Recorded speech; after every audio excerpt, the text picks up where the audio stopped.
Hey guys, welcome back to the Cultural Shift. This is Faisal Velani from Velani Consulting, the podcast where we bring in business owners, leaders, influencers, and just talk about their habits of success and what it is that they're doing on a day-to-day basis. And today, I'm very excited. I've got Tom Panos here with me, the president of Kinetic Growth. Tom, my man, how's it going? It's going great. Fantastic, actually. That's what I should always say. Learned a little trick early on where if you respond with when someone asks you how you're doing, fantastic. No matter how you're feeling, you'll be that guy that everyone knows as who's fantastic. So I am fantastic. Absolutely, man. You speak it into existence, right? Even if you don't feel it that way, you fake it till you make it until you get there. You got it. All right. So you know what? Before we even dive in, I'm going to go straight to where you kind of started the conversation. You told me you used to be a stand-up comedian. You used to do improv. Talk to me a little bit about that. What was that world like? That was before I ever got into business or sales and marketing. I graduated Drake University in Des Moines, and I wanted to move to Chicago. My friend and I were huge comedy nerds. We loved watching comedy. And we both decided, screw it, let's move to Chicago and let's try and do it. So more improv than stand-up. I've done both. But I loved it. It just wasn't a way to make the wealth and the income I wanted to in my life. Thank God it was probably the best thing I ever could have done for my sales and business development and marketing career, because the number one thing salespeople don't do is respond to what the person just said. Yeah. Whoever you're talking to, just respond to what they just said. And that's one of the first things you learn in improv is respond to what the person said, not what you're thinking you want to say in your head. So, I did it for about 3 years. And then everyone said, well, if you want to get into business, sales, it's perfect for you. So it turned out it was all right. Yeah. Dude, it's so funny because I think, so you kind of associate it with sales. I'm going to associate it with coaching as well, right? A lot of the coaches that came into my world before I started doing this, they had preconceived answers, right? Any question that I would ask without listening to the question, they just, it was rehearsed. They had these answers. Yeah. And you're right. Listening is an art form. It's a skill, right? Just active listening too, not pretending to listen. Exactly. And I've learned that a lot more now that I have kids, because they'll call you out on it. You'll have these answers when you're like, I'm watching a basketball game and my daughter's like, she'll say something. She's like, Baba, did you hear that? I'm like, She's like, yeah, what did I say? Oh, hold on. Let me take a step back. Right, let me. My girlfriend does that to me so often. But I've gotten good at it over the years. So I'll be looking at something else and I'll respond verbatim. I'm like, yeah, that's right. So you know how to multitask and listen at the same time. Yeah, you got to be able to, because if you're on an improv stage, I might be whipping up some cake here. And I got to respond to someone on that side of the stage. I got to listen. Okay, so tell me who's one of your favorite improv artists of all time?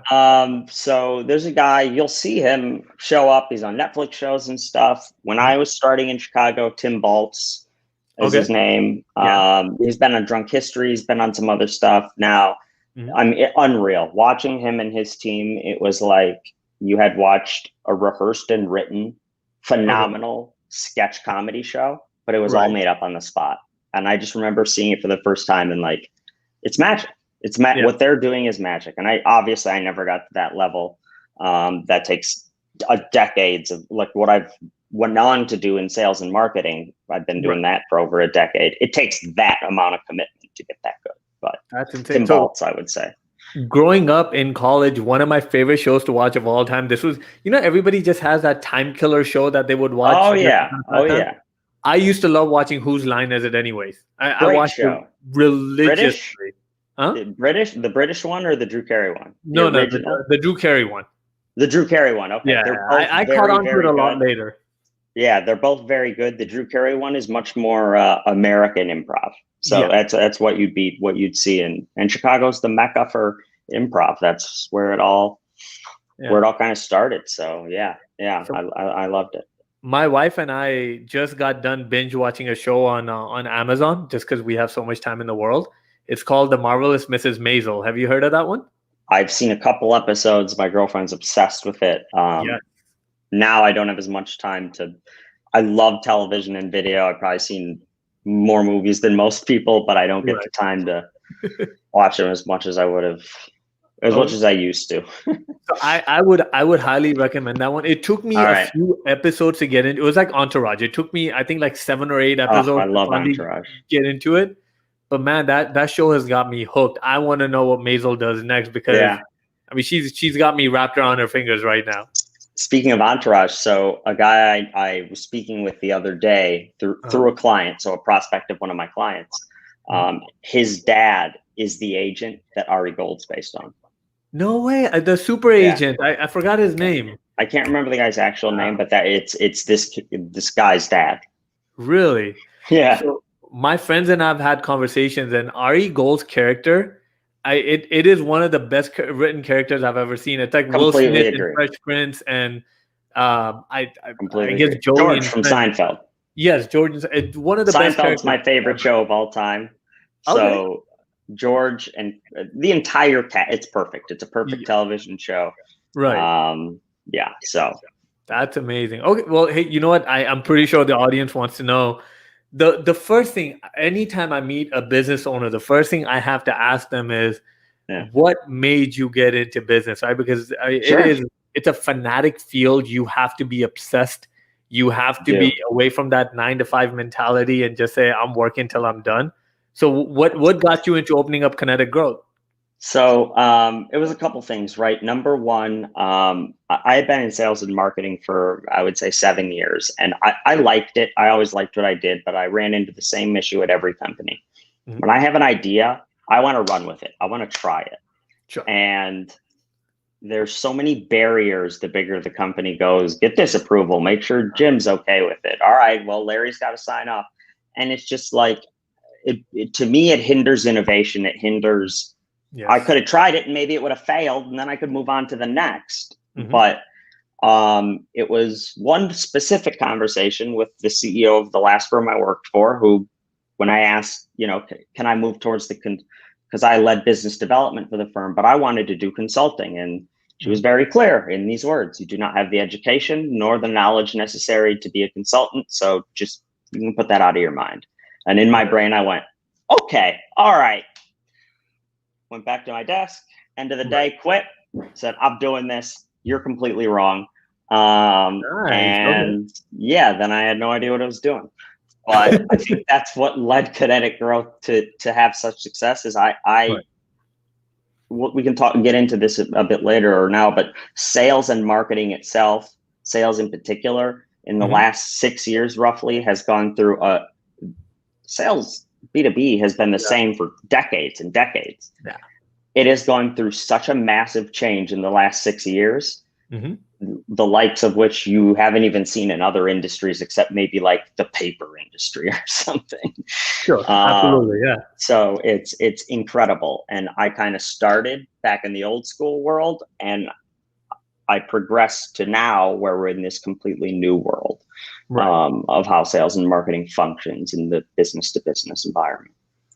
That is awesome. So you literally, I mean, I know Tony Robbins talks about this a lot, but you literally burned the boat. You flat out said, I quit. I don't know what I'm going to do, but I'm going to make sure it works. And you had no backup plan. That's what you did. Yeah, no, I just said I can do this. And then I quit. And then I'm like, oh, okay. I guess the first thing is to come up with the name for a company. So Kinetic Growth is like kinetic energy, which is stored up energy that needs, it's like a coil. It's coiled up and ready to be released.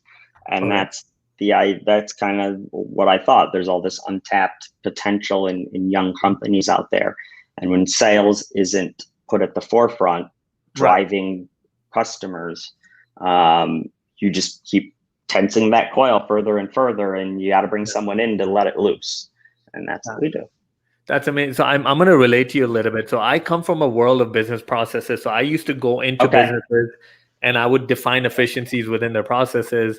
And I heard the same format, right? That we're too big. We can't make that changes. When the head of the snake turns, basically the body takes forever. And there's a story that I love telling because it's so counter to what they're saying.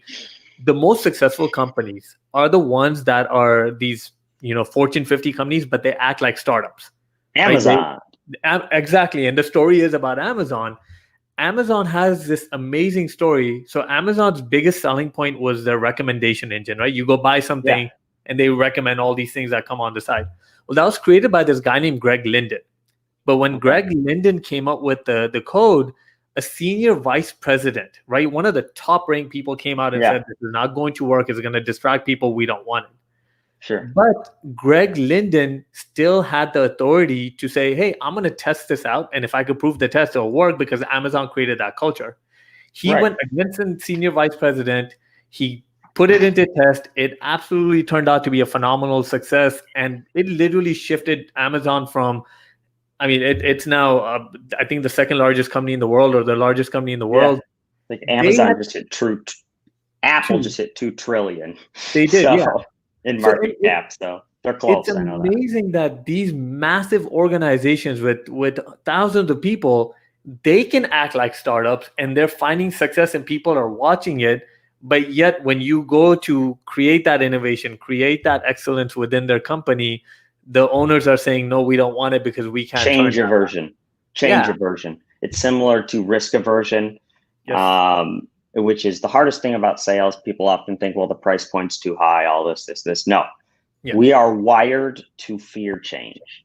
A book I'll recommend anyone listening and you is called Pitch Anything. And it's actually my Bible for sales. And it is built heavily on the field of neurofinance, which is how does the brain make a decision when there's a financial element included. If I offer you these 2 AirPods, right, you're not making a choice. It's your brain works differently making this choice if they're both free versus if I say this one costs X and this one costs Y. So a lot of what we do at Kinetic Growth is focus on you've got your croc brain, and that's your lizard brain. If I yell, your name in a dark alley, you look, right? Right. That's the brain you buy with. That's emotion. That's that feeling when you walk into a store and you're like, oh, you get all pumped up and you see what you've been wanting forever. You saved up enough and you buy it. That excitement. That's the feeling. That's what you want to, the book teaches you to create what he calls stacking to what they call a hot cognition. That is where your brain is flooding with serotonin and dopamine and neuroepinephrine and you're pumped and you make a decision. It doesn't come from a long business case and tons of analytical background research. I always say just keep it simple and then get into that stuff. Answer questions on that stuff. But in sales, avoid it at all costs because all it's going to do is poke holes that aren't probably even there in whatever you're offering or discussing. So, So I saw on your LinkedIn profile, you follow Simon Sinek, right? So I'm going to kind of relate to Simon Sinek. Start with why. And in his book, he talks about the golden circle, which is what you're talking about. The decision-making part, it's not a why, or it's not a what, it's not a how, it is a why. So you can give all the facts in the world, but if I can't emotionally connect to your product, if I can't come up with a reasoning, my internal answer is always going to be, man, it just doesn't feel right. And I don't know what that feel is. It just doesn't feel right. It's interesting. We adapted the start with why as the first exercise we do with every client we have, where I sit down with the leadership team and I force them to keep digging. Why did you start this company? And then we added on the questions. Why do you still do it? And then why should anyone care? And why should anyone talk to you about it? Okay. And they all kind of lead to this where we start. And that's where the building messaging and building content and how we approach sales, it all starts there because that's what people connect to. That is all. Okay. So let me ask you this. So I tend to do the same thing. So I have like a company's why, I have their core values, I have their 10-year, their 3-year, their 1-year. I have to ask you this because it's very rare that I meet somebody who does the same thing and starts with why. What is the biggest struggle, right? Because asking companies, why do you exist, on the surface level is such an easy question, but when you start digging down, it turns into a 4-hour-long session where they finally say, it's a while. Yeah. And they get unhappy. What is the biggest struggle that you've seen that holds people back from defining their true why? Knowing it. ever having thought about it. Yeah. Coming from the point of view of, oh, the market doesn't have this. This is a great offering. Yeah. We should create a company. We should sell it. Okay, that's all great, well and good, but it's not a why. Yeah. It's not what Simon Sinek talks about with Apple, which is counterculture, which is if you believe in beautiful design and you believe in challenging the status quo, then you should be using a Mac. Oh, and also we build with the best materials, right? So if you got to backtrack, then you got to go back to that one point where they had the idea and say, why did you have that idea? Number one, why did you even care about the problem to begin with? Whatever your company solves, whatever problem that is, before you started, why'd you care about the problem?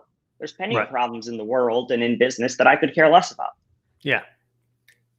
But if there's one you care about, you started a company after it, well, why? And then they get frustrated, and then you get them to keep digging and digging and digging. And eventually, when we hit it, we hit it. And one of my clients, or the first agency I worked for, it took forever, but we got to the point of, we believe that beautiful and intuitive design, web design, has the power to change the world. Yeah. That's what the founder truly believes. That's what's on the front of the website. But it takes a long time to get there. Yeah. Okay. So then my follow-up to you on that is, as hard as that process is, that to me is just the beginning, right? Defining the why. Yeah. Getting companies to stick to that why, because again, so much of the decision is based on money, right? And defining a why, according to me, slows you down just a little bit, so you know what you're working on. But the growth is exponential. When you make decisions off of that, growth just comes naturally. So again, how do you help your clients stick to their why? To say, no, you wrote this, you need to believe in this. Yeah. So a lot of it's by virtue of, we come in as a sales and marketing consultancy, and quite often they've hired me to also be their VP or their head of sales and marketing. Yeah. So I'm the guy that would be holding it back in most companies, right? Yeah. A lot of times the founder's the technical person, the COO is concerned with other things. So I really haven't run into too many challenges in my business, right? When you're dealing with a business where you have to get them over that hump, I always, across the board, just demonstrate the results. Just get a few results, demonstrate some results, and just let them speak for themselves. I just finished binging The Last Dance, the Michael Jordan Bulls documentary. Yes. And my favorite quote from Michael Jordan in that was, I let my game do the talking. Yes. And they were talking about business and how he's been so successful. Yeah. It's not because he did the best commercials or anything like that. It's because everyone knows him because of his dominance. Yeah. And because of his play. I let my game do the talking. Yeah. That's the way to convince leadership. Yeah. I'm going to take a quote from there as well. One of my favorite quotes from The Last Dance was, Michael Jordan talks about, how can you be scared of taking a shot that you haven't even taken yet? Right. And I think that is so profound, because a lot of companies, there's, like you said, right, they're so scared to make changes and take chances. But how are you so scared when you haven't even tried? If you fail, you can always readjust. You've shown that capability because you opened a business, right? So you're not afraid of failure. Then why is it that you're so scared at this point in time? It's actually a paraphrasing of a Wayne Gretzky quote. I played hockey for like 17 years, which is, you miss 100% of the shots you don't take. Yeah. Absolutely. You've got to take chances, and I abide by the 15 rule. Come up with 15 ideas, cut the worst 5, iterate on the 5 that were kind of in the middle, and the ones that work, stick with them, and then keep going until you are at a core 5 ideas or concepts that works, and run with it. Right. But if you're not willing to fail on the 5 of them, then it stops before it starts. Yeah. So my company, my formula that I teach people is growth equals innovation plus excellence, right? And what I tell people is, if you want growth, you need to stop focusing on growth, and you need to start focusing on these 2 factors, innovation and excellence. But by excellence, I'm curious, do you mean execution as well? That's exactly what I mean. Even within growth, the formula, I define it as 20% innovation, 80% excellence. So what I find is there's a huge dichotomy.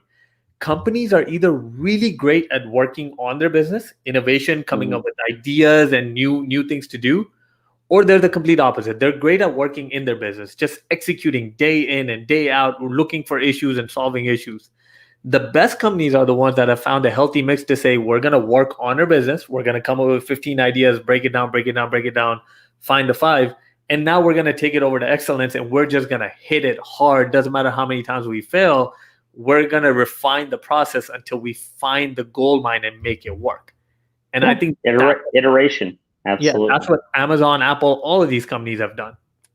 Yeah. And, Amazon does it a bit more publicly. Apple does it kind of behind the scenes. But you better believe Apple is trying and failing nonstop. But the beauty of Apple's approach nowadays is how much they rely on simplicity. Oh, yeah. Apple, every other phone company has a launch every 4 months. It's a big to-do, all of this. Apple relies on such simplicity. They don't tell you how many milliamp hours are in their phone, right? Yeah. Every other one, 4,000 mAh battery, 1080p screen. Yeah. What's Apple? A Retina screen. Yeah. It's simplicity. It's because they know the average consumer could care less what the number next to the P is. Yeah. They just want to know it's a good screen, and and simplicity is overlooked so often because people think the more complex X, Y, or Z is, the more impressive it will be. No, what's impressive is either a message or anything that is so simplistic that you understand it instantly. Yeah. And the person themselves, the viewer, the target, the prospect, can already see and get an idea in their mind of what the outputs are. So, and then Apple comes over the top with the outputs. So it's like the nail and then the hammer on top. Yeah. What I find so jarring in this whole example that you're giving us, Apple's been doing this for decades, right? When Apple first released their iPod, they didn't come out and said that this has 10 gigs or 20 gigs. They told you it can hold 1,000 songs. 1,000 songs in your pocket. In your pocket. Yes. Exactly. What does that make you do? Think about it. It puts it in your brain. You're like, well, holy crap, really in my pocket? Yeah. Oh my God, that would be amazing. Creates emotion. All of these companies are out there telling you we've got 20 gigs, 30 gigs, whatever that case is, and you're having to sit there and try to quantify what does that come out, and Apple just flat out tells you 1,000 songs in your pocket, and you're like, okay, I can run with that. I understand that. They weren't the first one to create it, but they simplified it. Right, and they let you know. They don't know what you care about. I might care how many gigs because I know what that means. Right. But they know that whoever hears that 1,000 songs in your pocket might take it a million different ways. Yeah. But the way that they take it is what's meaningful to them. And that's why they connect with Apple. And I'm someone who was PC and Android my entire life. I bought my first iPhone a year ago. My entire company runs on Mac now, Mac and Apple. Yeah, absolutely. I'm kind of the same way as you. I was a complete PC guy until I got my first iPhone. I've been on it for about, I think, 6 years now, 5 or 6 years, but I've never looked back. I would never go anywhere else. Yeah, the configuration that they have within their own products, it's so seamless, right? Like you said, simplicity. Their simplicity is amazing across the board. It's not as customizable, but the thing is, Apple is one of those companies that will break the mold and instead of just listening to consumers, they'll look ahead and say, you may not know you want this, but you're going to want it. Yeah. And eventually it rings true. I mean, they don't fail often when they release a product. And everyone talked about this phone in particular, right? The re-release of the iPhone 8, the iPhone SE. I turned in my iPhone 11 to get this because I was sick of big phones. I'm like, I'm done with big phones. I just want a phone I can hold in my damn hand. Yeah. How do you like it, by the way? I got to ask you. You know what? It's faster than the iPhone 11. You know why? Less resources significantly, lower battery, less powerful screen, same exact chip that's in the iPhone 11, 11 Max, all of them. Okay. When I benchmarked it, nerd stuff, runs faster. Okay, I'm gonna have to look into that because I'm still on the iPhone 11. I need to upgrade. I haven't done that yet. You run a benchmark. This is released with the same exact chip that's in that phone. It looks anyone were to look at it, they'd go, well, obviously the other one's faster. Look at how awesome it looks. Nope. This thing with the giant forehead and this is my favorite part because this is literally, that's an iPhone 6 or whatever. It's not new. This was launched this year. All that's different is the chip that's in it is the same that's in your phone. And yeah. I'm going to have to look into that. Okay, so tell me a little bit about, you seem obviously very passionate about sales, right? And you started off the conversation saying sales has, from my personal vantage point, I think sales has gone through like a storytelling mode in general, but it's moved through that, yes. Yeah, tell me where is sales now and where do you see it going for the companies that are listening? Well, I'm so glad you asked that because that's a lot of what I talk about. So sales, and when I'm talking sales in right now, I'm talking the front part of the sales cycle before it passes on to a demo or a follow-up, right? Cold call, campaign, follow-up call, traditionally things handled by what they call an SDR or a sales development rep, okay? Yeah. The front end of the sales cycle has blended with, first of all, there was a blend between that and marketing. They were pretty much doing the same thing. And then as digitization came in and started to take over, you started to see companies hiring for roles like digital sales rep. I've never even heard of that. I had to look into it. And what we've also seen is buyers, decision makers in the B2B world, engage a salesperson or want to much later in the sales cycle. They're far more educated when they talk to their first salesperson than ever before. The best stat, as an example, is in 2014. I might have mentioned this earlier, 214 vendors that offered sales and marketing software, CRM, marketing automation, email marketing software, that type of stuff. Right. This year, at the end of the year, we'll be closing in on 10,000. That's in 6 years. Yeah. Okay. So many companies are using these automated tools that what is happening is the very found core of what sales is. It's what we're doing right now. It's a human to human connection. It's being torn away. It's disappearing. And what you're having is automation take the forefront. And don't get me wrong, I love sales technology. It's one of the things in Kinetic Growth that we love to do work on and build tech stacks for companies. Right. But it's the way it's used. If I'm going to ask a prospect for their time for a meeting, I'm not going to let a program or a software do that. I'm going to ask that. Okay. So the way that I separate it is these tools, ideally, in my opinion, should be used to triangulate the best possible channel, time, message, and anything else that goes into reaching out to that decision maker. What they shouldn't do is make the ask. One of the methods we use that it gets killer results is send out a simple email that's no more than 30 words. That's just an introduction. Hey, Tom from Kinetic Growth, ran across your LinkedIn, thought it was interesting, would love the chance to introduce myself and have a conversation sometime. Period, signature. No ask. We get 80% open rates on that email. Really? Yes. I'll share my screen. I'll show you. We get 80%.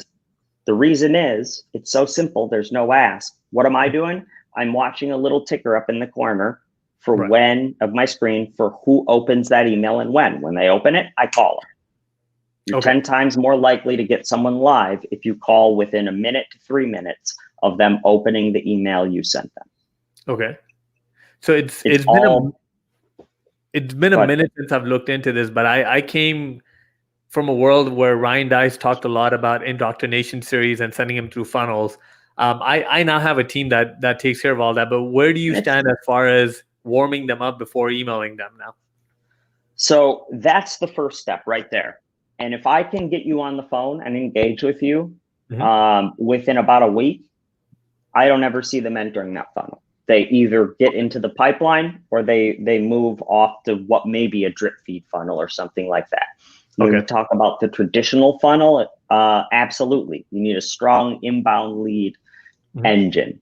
And that's where kind of your funnel comes in. But if in that week I don't get them and I don't get them live, then I move them into some sort of funnel that could be an email cadence over a quarter of a number of different emails. It could be a drip feed campaign, what have you. But I'm always going to take my shot first at using all the technology I have to triangulate the best possible time to reach out and increase my probability as much as I can of talking to that person. That makes sense. And people hate cold calls. So how do I make cold calls work? I have a very specific methodology I use. It's based on the brain. It's based on neurology. That makes sense. So where do you see the future of Kinetic Growth from this point onwards? If you had to look 10 years from now? You know, it's interesting. I don't want to grow this into some massive consulting firm. I'm learning as we're going. And at some point within the next 3 to 5 years, I'd like to productize something and build a technology product. That could then be a pivot or moving to, or just launching it under a new company. But I feel like there needs to be a tool that is specifically designed to let a salesperson know when, where, and at what time they have the highest probability of interacting human to human with XYZ prospect. Okay. And then I'm very interested also in how sales training is done nowadays and how that could be disrupted. Yeah. So I know a component of it is going to be who can do it the most real time. Yeah. So I've got a couple of ideas there, but those are kind of the two areas. But for Kinetic Growth, I see us doing what we're doing now, and just continuing to grow. I ideally a 20-person company. That just does very high quality work, not a lot of deals a year. So we're focused on increasing our deal size. Okay. I want to produce movies. Eventually I want to make enough money so I can start my own movie production film. Really? I always wanted to do that. Yeah. So that is very refreshing to hear, because again, I work with a lot of businesses. I consult them on how to grow. And the first question when I ask them, where do you see yourself 10 years from now? Everybody has the same answer. $30 billion, right? Like they just throw out this massive unrealistic number. It's not that you can't achieve it. If you want $30 billion, sure, all means you can. I just don't think you've put any heart behind it, right? Why do you want 30 billion, right? Do you want to make $30 billion and have a profit margin of 1%? Or do you want to make $10 million and have a profit margin of 90%, right? What is it that you truly want? Yeah. And it's so refreshing to hear somebody actually say, I don't want a massive company. I want a boutique type of firm where I have massive profits versus this massive overload that won't let me sleep at night. So again, walk me through your process. Why did you land up on this to say, hey, I want to cap it. I don't want to go this high. Yeah. So mainly because, you know, I don't want to be in charge of the next Deloitte. that sounds like the most stressful thing on earth. Number two, it's being able to retain that ability to be nimble, try new things. Maybe I want to take on a startup that's one guy who just has a great idea and he's done nothing. Well, I can do that now because I don't have a board of directors that's going to say, are you nuts? No, you're not doing that. I want to retain that because I think that's what allows us to help our clients differentiate in the market. We come up with crazy cool ideas that as long as they're open to them, we'll figure out a way to execute. One of our clients due to all my friends in comedy, we're going to work on a YouTube channel that is sketches. Okay. On business to business stuff. Who does that? I haven't seen anything reasonable. Okay. That actually sounds really cool. I've seen people try to be funny in business to business and it doesn't work. Well, why aren't you hiring real comedians instead of your marketing department? Yeah. That's what I mean. Everybody wants to be an actor nowadays, right? Everybody wants to be on social media. Exactly. So cool stuff like that, or just trying new things. And I'm lucky to have my software development client out in LA. They're open to anything. That's the type of client I want. A company that's open to anything, as long as I've demonstrated. First thing is, as a company, as a founder, if anyone listening, you got to be able to demonstrate that you can deliver. Once to the client, once they've seen, okay, I know this guy can deliver and I'm comfortable with that. Then run wild, come up with cool ideas, come up with things no one else is doing. That's what's going to break through the noise. That, by the way, there's more noise in B2B sales than there ever was in the history of the universe. Yes. How do you break through? Be wildly different. Make people sit up in their chair and go, "What did I just see?" Yeah. I mean, I got last point. I got an email from a guy, and it was for a video call. So I accepted. And then it took me to a splash page of him holding up a Star Wars t-shirt and then a Hawaiian t-shirt. And there was 2 check marks at the bottom and said, "Decide which shirt I should wear for our video call." It was hilarious. Nice. Okay. I loved it. I'd never seen anything like it.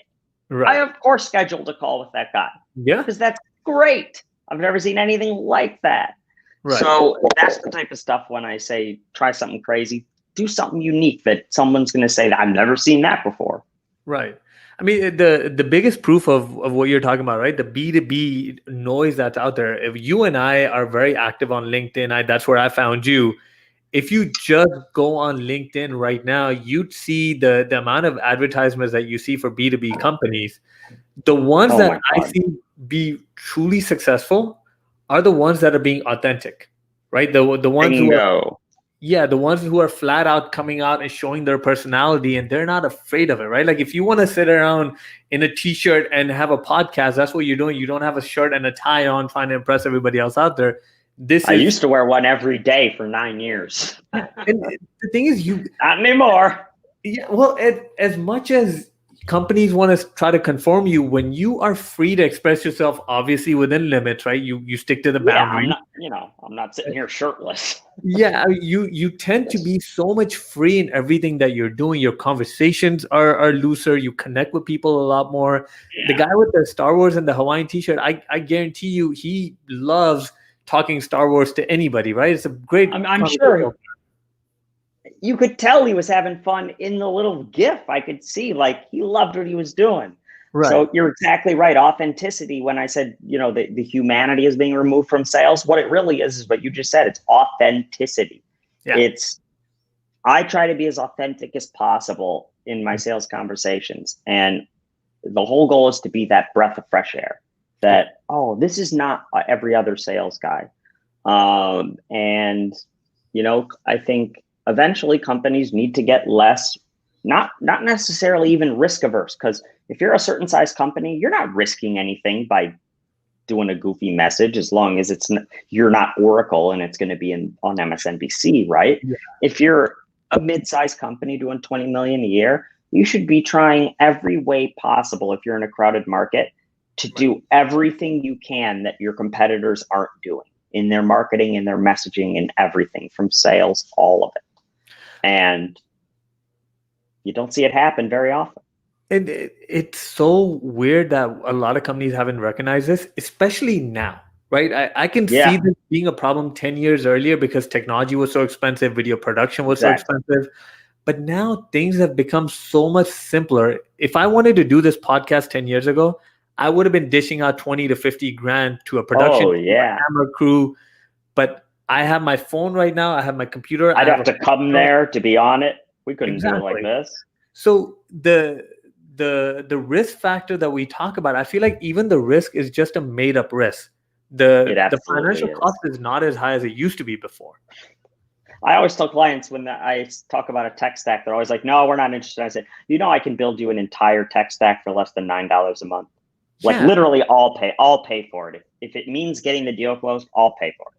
Right. Like, and these aren't crappy tools. These are tools that are phenomenal that just have a free plan. I mean, is it my recommendation? No, but I won't take, if a client says we will not do a CRM or a marketing platform, unfortunately I can't work with you. Oh yeah, no, absolutely. I come from a marketing background. My program of choice used to be Infusionsoft. That's how I built my business off of Infusionsoft. They changed their name to Keep or something now. Yeah. They changed their name, but that's a good platform. I've trialed it just like every other platform on earth. But I'm trying a new one, implementing something called Mailshake this week, which is one of the 9,000 sales and marketing platforms out there. But nowadays it comes the differentiator for those that aren't Salesforce or Oracle or Microsoft with Dynamics, underneath those, the differentiator is your integration library, in my opinion. Yeah. That's why I always recommend Pipedrive, because they have by far, outside of maybe HubSpot, the biggest integration library. Yeah. When I went to find a marketing platform for this client, I went to their integration marketplace and I found 3 or 4 that matched our criteria. Right. And then boom, it's so simple to integrate the two. Yeah. I think the days of what's the old phrase? No one ever got fired for choosing IBM or something like that. Yeah, those are gone. That's gone. That's gone. That's gone. Now you would get fired for choosing API. Yeah. No, yeah.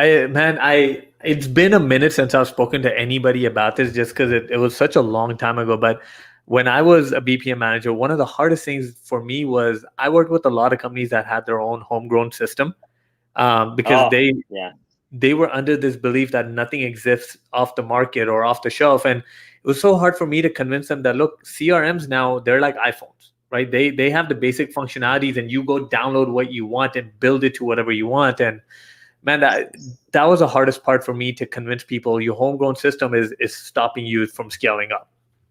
Now it's hard to convince people that a Google Sheet isn't good enough. Yeah. I've literally had multiple calls with prospects about, no, you cannot use a Google Sheet, because in 9 months, what that Google Sheet doesn't do is track exactly how many emails and outreach attempts it takes to reach companies between 10 and 15 million with your offering. But in a year of collecting data and monitoring it, we'll know exactly how many. So then we can forecast once we're at 4 outreaches and we know it between 8 to 12, we always end up with a reply or meeting. Right. Okay. Now, once we hit 4, we can build a process around those next 4 to shorten that. But if we're not tracking any of it, we're walking around in a dark forest. Absolutely. So Tom, we're almost at the end of this. I'm going to ask you, to all the people that are listening and the ones that are going to be watching the replay, what advice, especially for business owners right now in the current environment that they're in, what advice would you give them on how to scale up and what kind of decisions they should be making around sales and marketing? So when it comes to scaling up, I'm probably not the best person to ask, but the one thing I can say is focus on your craft. Focus on getting as good as what you can at what you do. And as long as you've got someone that can get you in front of people to have a discussion around what you do, don't be afraid. If you're really good at what you do, you should not be afraid to say, hey, you know what? Yeah, I'll do it at this price point for month 1. And the agreement on month 2 says it jumps up 4,000. Yeah. As long as you're comfortable that I've hit my KPIs. Mm-hmm. But that starts by being good at what you do and knowing that you're going to crush it the first month. Yeah. The second I would say is take more risks, try more new things. And for God's sake, just at least embrace technology. If anyone is saying, if anyone's using Google Sheets right now, go to the website HubSpot.com and download their 100% free, best in class CRM. It's free. Yeah. You can add unlimited users for free. Yep. Okay. If that doesn't work and you need marketing, agilecrm.com, up to 10 users, free, sales and marketing automation in one platform. It's not very good. It's not the best, but it's better than your Google Sheet. Yeah. So I don't care if it's one person and you started the company yesterday. Go to those websites today, download them, go to my website, and I will for free show you how to use them. Sorry, shameless plug. No, that's awesome. Actually, you know what? Let's just go directly into that. So for anybody who wants to get in touch with you, how can they spell Kinetic right? Yeah. And why should they reach out to you? Let's just let them know both. Absolutely. So it's kinetic-growth.com, KIN. Ooh, my bad. I need to go fix that. The only mistake you made. No, don't worry about it. No one goes there anyways. I've developed all my business through referrals. But I do offer on that website, you can sign up for a 100% free sales and marketing assessment, or from soup to nuts, your entire process. I will work with you. I'll assess it.